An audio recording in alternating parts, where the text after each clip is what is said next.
ওই মুক্তিযোদ্ধা এবং মুক্তিযোদ্ধা পরিবার বা মুক্তিযোদ্ধার দিকেই যেন তাদের বেশি মানে একটা ক্ষোভ। আমার একটা কথা নিয়ে তারা কিছু কতদিন প্রতিবাদ করলো। কী কথা বলেছিলাম আমি? আমার কথাটাকে বিকৃত করা হয়েছিল। আমি বলেছিলাম মেধা মেধা মেধা, কোটা না মেধা। তো কোটা আমাদের নারীর কোটা, প্রতিবন্ধীদের কোটা, নৃগোষ্ঠীর কোটা, প্রত্যেক জেলার কোটা, মুক্তিযোদ্ধা পরিবারের কোটা, সেগুলো তো আমি বাতিলও করে দিয়েছিলাম।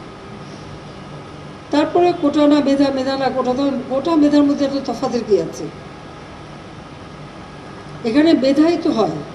প্রথমে প্রিলিমিনারিতে তাদেরকে পরীক্ষা নেওয়া হয়, এরপর লিখিত পরীক্ষা হয়। লিখিত পরীক্ষা পাশ করলে তখন তাদের ভাইবা নেওয়া হয়। ভাইবা নেওয়ার পরে তারপর যখন পদায়ন করা হয় তখন যারা মেধাবী তারাই পায়।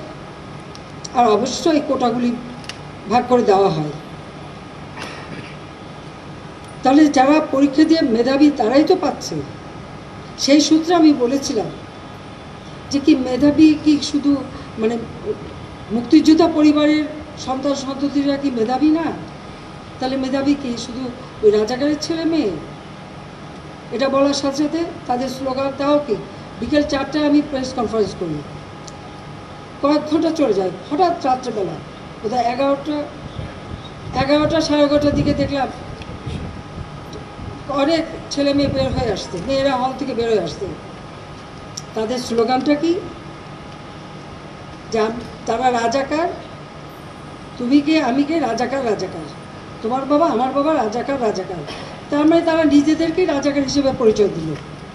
আমি তো তাদের রাজাকার বলিনি। তারা নিজেরাই স্লোগান দিয়ে নিজেদেরকে রাজাকার হিসেবে পরিচিত করলো সকলের কাছে।